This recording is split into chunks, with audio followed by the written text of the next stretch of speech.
जितने भी बैठे, ये बहुत बड़ी चीज कह रहा हूं मैं आप लोगों के जीवन के अंदर, आपके परिवार के अंदर रामकृष्ण भगवान जैसी संतान आएगी।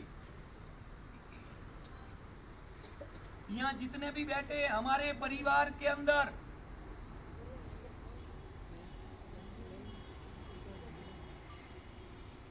जब माता गर्भावस्था धारण करती है,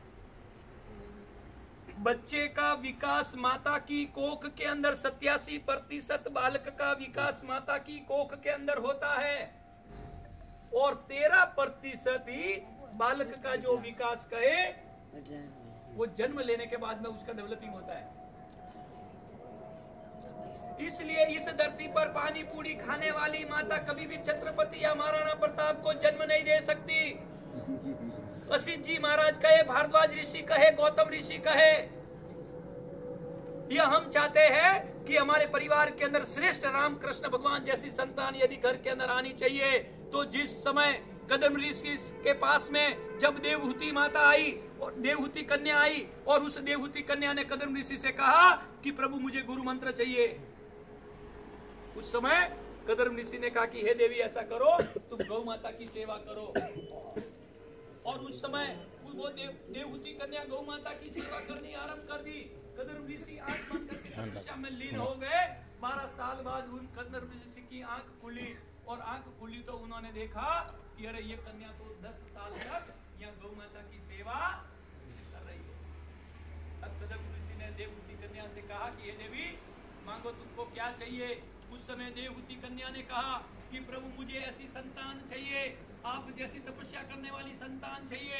उस समय कदम ऋषि ने कहा कि अरे हे देवी, तुमने 12 साल तक गाय की सेवा की है, इसलिए तुम्हारी कोख से जो संतान आएगी वो साधारण संतान जन्म लेकर नहीं आएगी।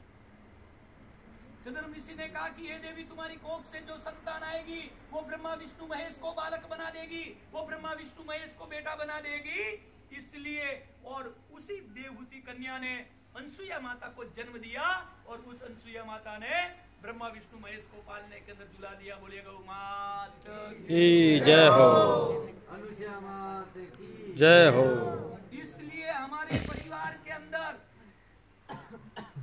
जिस परिवार के अंदर माता पिता द्वारा 12-12 साल तक जब गौ माता की सेवा होती है तो रामकृष्ण भगवान जैसी संतान आती है।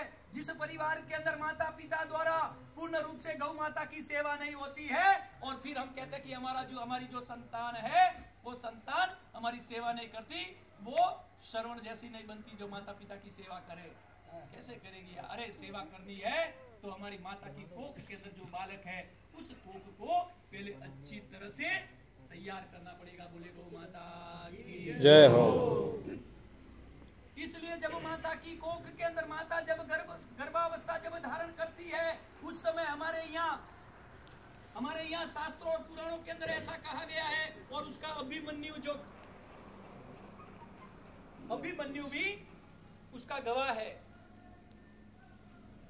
और जब माता की कोख के अंदर जब बालक आता है तब क्या करते हैं? अब वो जो जीव माता की कोख के अंदर जब आ जाता है ना, अचेतन जीव, जब वो चला जाता तो उसने कुछ देखा नहीं है। अब वो जीव जो आया है, अब वो जीव वही चीज समझेगा जो माता समझेगी।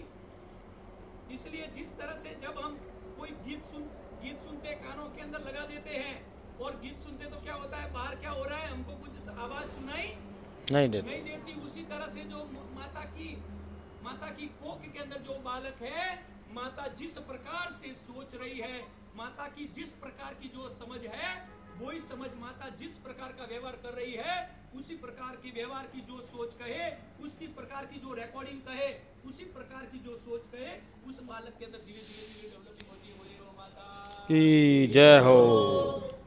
इसलिए अब छोटा सा बच्चा थोड़ा बड़ा होता है, बोलता और कहता है कि तारक मेहता का उल्टा चश्मा। पूर्ण रूप से याद है। क्यों याद है? क्योंकि उन्होंने माता की कोख के अंदर ही वो सीरियल को देख लिया कि जब माता की कोख के अंदर वो बालक है और लगाकर बैठ जाता है कि तारक मेहता का उल्टा चश्मा, उसने सीरियल माता की कोख के अंदर देख ली। अब वो ऐसा ही कहेगा कि मुझे न्यूज नहीं देखना है, मुझे तो यही सीरियल। सच बात। जय हो।